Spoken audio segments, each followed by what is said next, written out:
Hello students, आज मैं आपको यूनिट 2 एक्सरसाइज 2.1 बताने जा रहा हूँ। इसमें आपको रूट्स और कोफिशिएंट के बीच रिलेशन दिखाऊंगा। जैसे कि आपको लीनियर इक्वेशन के बारे में बता रहा हूँ। ए एक्स प्लस बी एक लीनियर इक्वेशन है या 1 डिग्री इक्वेशन है, यानी 1 डिग्री इक्वेशन है तो इसका रूट भी 1 ही होगा। तो अब रूट कैसे निकालेंगे, इसके लिए क्या करते हैं हम लोग, यहाँ पर रूट पावर 1 है तो 1 रूट होगा। Let root of P X is alpha, therefore X equal to alpha. यहाँ इसका जीरो निकालना है तो इक्वल टू 0 कर देंगे। X minus alpha, x minus alpha equal to 0। अब यहाँ पर a x plus B is equal, ये 0 है, यहाँ भी 0 है, तो 0 के स्थान पर अगर हम x माइनस अल्फा रख देते तो कोई फर्क नहीं पड़ेगा। अब चूंकि यहाँ पर एक कांस्टेंट टर्म है तो यहाँ भी एक कांस्टेंट टर्म हम यहाँ रख देंगे, इसे k। अब यहाँ पर ax plus B is equal K X minus के अल्फा। आप देखिए यहाँ पर इधर भी एक टर्म और एक टर्म, ये 2 टर्म है, इधर भी 2 टर्म है, यहाँ भी x है, यहाँ भी x है। यहाँ पर हम एक कंपैरिजन करेंगे, इस दोनों में क्या मिलता है। x x मिल रहा है, यहाँ पर a इक्वल टू तब क्या होगा कि इसको हम फर्स्ट कर देते हैं। दूसरा है b इज इक्वल टू, ये कांस्टेंट टर्म है, यहाँ पर कांस्टेंट टर्म ये है, तो माइनस के अल्फा। b इक्वल टू के किसके बराबर हम निकालें, a, यहाँ k को हटा के a लिखेंगे, अल्फा कहाँ से लिए, तो फ्रॉम इक्वेशन फर्स्ट। तो अब इससे हम क्या लिख रहे हैं, alpha equal to minus b by a, यानी ये कोफिशिएंट हुआ और ये रूट्स हुआ, इस दोनों के बीच रिलेशन हुआ। इस प्रकार आप देख लिए। अब मैं चलता हूं आपको इसी पर क्वाड्रिक इक्वेशन के बारे में बताने के लिए। तो क्वाड्रिक इक्वेशन में क्या किया जाता है, a x square plus b x plus c is equal 0।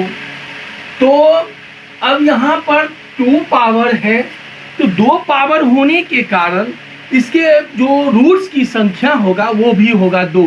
तभी हम 2 में 1 में लिए थे अल्फा, यहाँ 1 तो अल्फा लेंगे ही। Let's the roots of P x be alpha and beta, therefore x is equal to alpha, x is equal to beta, x minus alpha is equal to 0, x minus beta is equal to 0, therefore ax square plus bx plus c is equal, 0 ये है, ये भी 0, ये भी, तो दोनों का multiplication भी क्या होगा, 0। x minus alpha, x minus beta. अब चूंकि यहाँ पर एक कांस्टेंट टर्म है, यहाँ तो कांस्टेंट कोई चीज नहीं है, तो सबसे पहला काम यहाँ पर हम क्या करेंगे, कांस्टेंट दे देंगे के। ये जरूरी नहीं है जो यहाँ आएगा वही वहाँ आएगा, ये जरूरी नहीं है, तो हम इसको के मान लिए। इस दोनों के बीच रिलेशन हमको बाद में आएगा। इज इक्वल क्या होगा, के रहने देते, इस दोनों को अगर आप मल्टीप्लाई कीजिए, x square minus alpha x, फिर इससे करेंगे तो माइनस बीटा एक्स, इससे इसको करेंगे प्लस अल्फा बीटा के एक्स स्क्वायर। इस दोनों टर्म सेम है क्योंकि इसमें भी एक्स इसमें भी एक्स है, कॉमन ले लेंगे माइनस, और क्या ले लिए, बच जाएगा alpha plus beta x plus alpha beta. Therefore के एक्स स्क्वायर माइनस के alpha plus beta x plus k alpha beta. आप देख रहे हैं यहाँ 3 टर्म, 1 टर्म, 2 टर्म, 3 टर्म। तो फर्स्ट टर्म को कंपैरिजन करेंगे फर्स्ट से, सेकेंड को कंपैरिजन करेंगे सेकेंड से, थर्ड को कंपैरिजन करेंगे थर्ड, यानी कांस्टेंट को कांस्टेंट से करेंगे। तो आप देख रहे हैं दोनों में कॉमन है, एक्स स्क्वायर छोड़ दीजिए, तो ए यहाँ ए इज इक्वल टू के होगा। इसको फर्स्ट कर देते हैं। फिर दूसरा टर्म है यहाँ बी इज इक्वल टू है के माइनस के alpha plus beta. B is equal to k स्थान पर हम फिर क्या रखेंगे, a alpha plus beta from equation first. Therefore alpha plus beta is equal to minus b by a. ये roots और कोफिशिएंट के बीच रिलेशन हुआ। थर्ड आइए, सी इज इक्वल टू के alpha beta. C is equal to A alpha beta. अब K को यहां से फ्रॉम इक्वेशन फर्स्ट। तो इस तरह से आपको देखिए अल्फा बीटा इजकल टू क्या हो गया, सी बाय ए हो गया। तो इस तरह से क्वाड्रिक इक्वेशन के लिए आ गया। अब यहीं पर हम क्वाड्रिक अतिरिक्त चलते हैं क्यूबिक इक्वेशन पर, तब होगा a x cube plus b x square c x plus d is equal 0। तब यहां पर आपको पावर 3 है तो इसके रूट्स भी 3 होंगे। तो एक अल्फा एक बीटा और तीसरा जो ले लेंगे वह गामा ले लेंगे। तब यहां एक और बढ़ा देंगे, x is equal to gamma, x minus gamma बराबर 0। तब यहां पर अब हम फिर से चेंज करेंगे, क्या होगा, तो सबसे पहले यहां पर a x cube plus b x square plus c x plus d is equal to 0 है, तो सबका मल्टीप्लिकेशन 0 होगा। यानी x minus alpha into x minus beta into x minus gamma. अब चूंकि यहां पर आपको एक कांस्टेंट टर्म है तो यहां भी आपको एक कांस्टेंट टर्म लेना होगा। तो के लिए इससे पूर्व इसका हम दिखा चुके हैं मल्टीप्लिकेशन, वो था x square minus alpha plus beta x plus alpha beta into x minus gamma.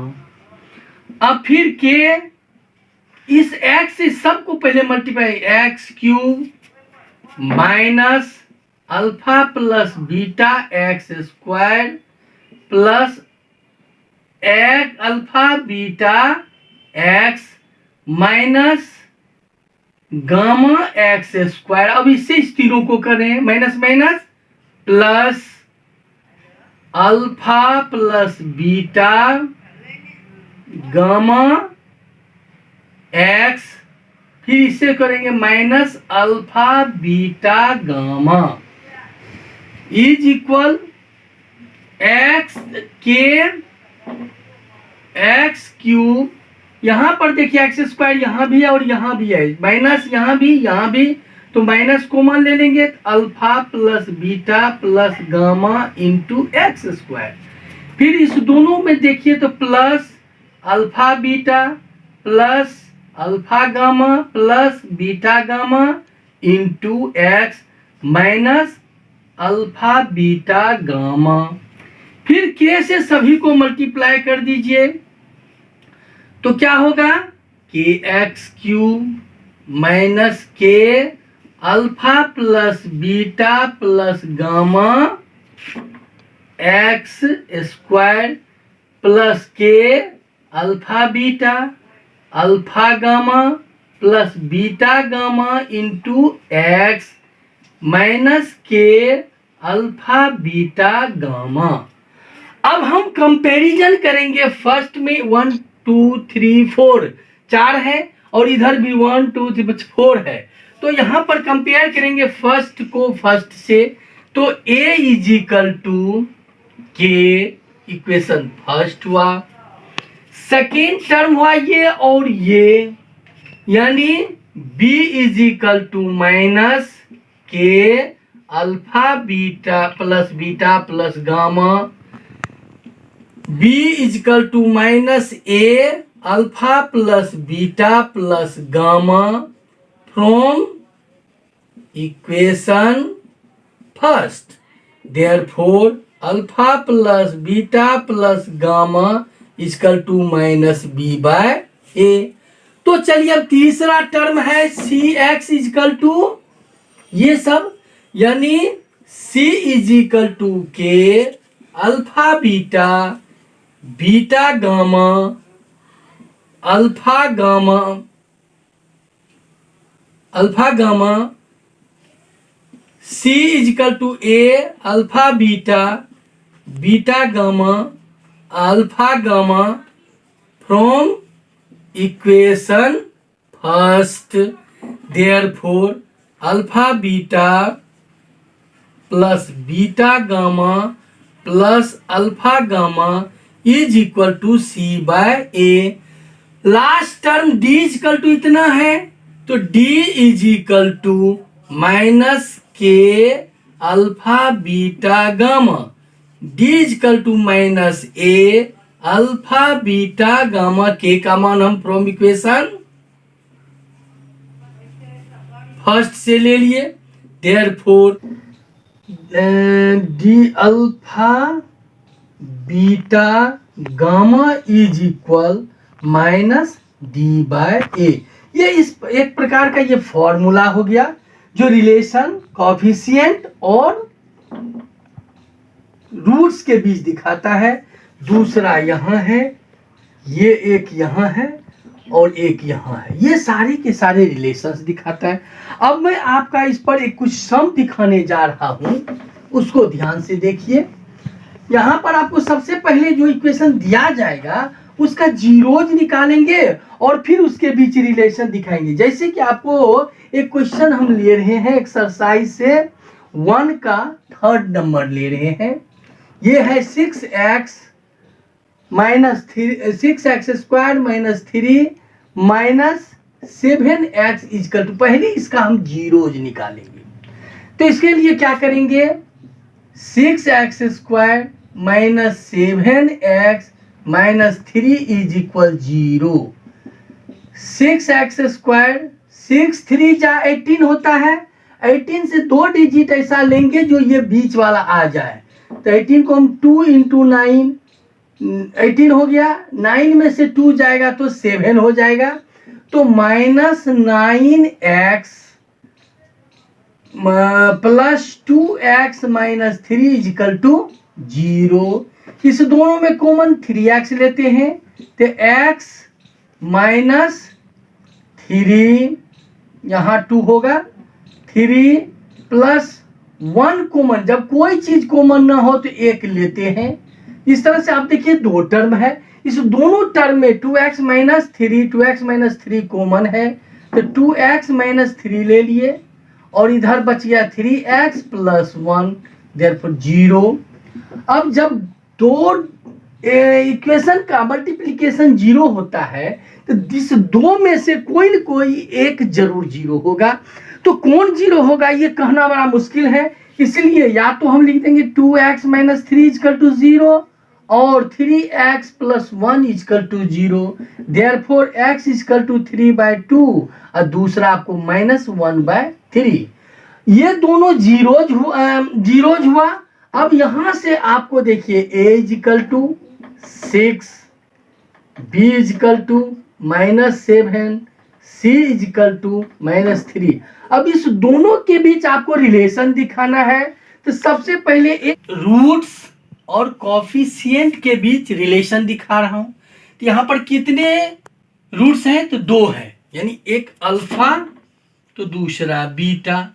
Is equal to क्या होगा, अल्फा है 3/2, बीटा है माइनस 1/3, देयरफॉर एलसीएम लेंगे 6, 2 3 जा 3 3 जा 9 माइनस 2 7/6।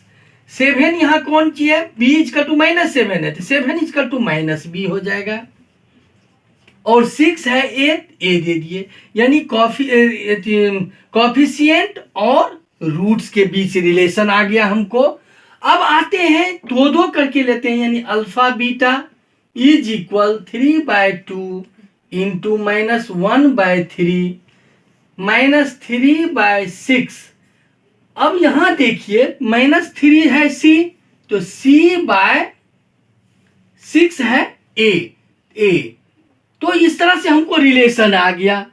अब हम यहां पर देखते हैं अगला, इसी तरह का आपको बहुत सारे क्वेश्चन आएंगे, सब में आपको जीरो निकालना है और जीरो के साथ अल्फा बीटा का जोड़ करके और इसको ए बी के रूप में लाना है। तो इससे हो जाएगा क्या, आपको दोनों के बीच संबंध का पता चल जाएगा, रिलेशन दोनों के बीच आ गया, यानी संपन्न हो गया। अब आपको जो हम अगला क्वेश्चन बताने जा रहे हैं, इसमें आपको क्वाड्रिक इक्वेशन यानी पॉलिनोमियल क्वाड्रिक जो है वो प्राप्त करना है, जबकि आपको सम ऑफ द रूट और multiple product of the root दिया है। यानी इसके लिए हम क्वेश्चन नंबर 2 लेते हैं और 2 में है एक नंबर 1/4 और ये प्रोडक्ट ये है सम और प्रोडक्ट है -1, यानी अल्फा प्लस बीटा 1/4, जबकि alpha into beta equal to -1 है। तो यहां पर अगर बट्टे में रहे तो एक अलग तरीका अपनाएंगे। जैसे इसके लिए सबसे पहले -b/a is equal 1/4, c/a equal to -1 कुछ नहीं है तो 1, यहाँ a4 है, यहाँ a1 है, तो ये तो नहीं मिल रहा है, तो मिलाने के लिए से ऊपर नीचे 4 से मल्टीप्लाई कर दीजिए, -4/4 होगा। अब इसे आपको देखिए a इक्वल टू प्राप्त हो गया 4, b equal to -1, c equal to -4। तो अब पोलिनोमियल कैसे निकालेंगे, तो px is equal ax² plus bx plus c is equal a कितना है 4, तो 4x², b कितना है -1x, c कितना है -4, ये सब मिलके क्या होगा 4x² -x -4। इस तरह से आपको एक पोलिनोमियल प्राप्त हो गया। जब बट्टे में रहे तब, फ्रैक्शन में रहे तब। अगर आपको फ्रैक्शन में ना हो, इसी का आपको मैं थर्ड क्वेश्चन बता रहा हूं, अल्फा प्लस बीटा, ये आपको दिया है 1, अल्फा इंटू बीटा ये भी दिया है 1। तो आपको इतना परिश्रम करने की कोई जरूरत नहीं, इतना करने सीधा तब px इक्वल टू एक फॉर्मूला होता है x² minus alpha plus beta x plus alpha into beta. शुरू होता है ये प्लस होता है, तब माइनस होता है, फिर प्लस होता है, फिर माइनस होता है, फिर इस तरह से स्टेप बाय स्टेप आगे बढ़ता है। यहां पर x² minus alpha plus beta क्या है 1 into X plus 1 is equal to x² minus x plus 1। इस तरह से आप हरी देख लिए। तो अब मैं इस प्रश्न में आपको इतना बताऊं, जो कोई दिक्कत हो सम, तो आप हमें कमेंट बॉक्स में कमेंट कर सकते हैं, और जो समस्याएं आए आप कर सकते हैं, शेयर कीजिए, लाइक कीजिए, और मेरा अगला वीडियो का इंतजार कीजिए। बहुत जल्द मैं आपको फिर अगला वीडियो देने जा रहा हूं। आज बस इतना ही। Thank you.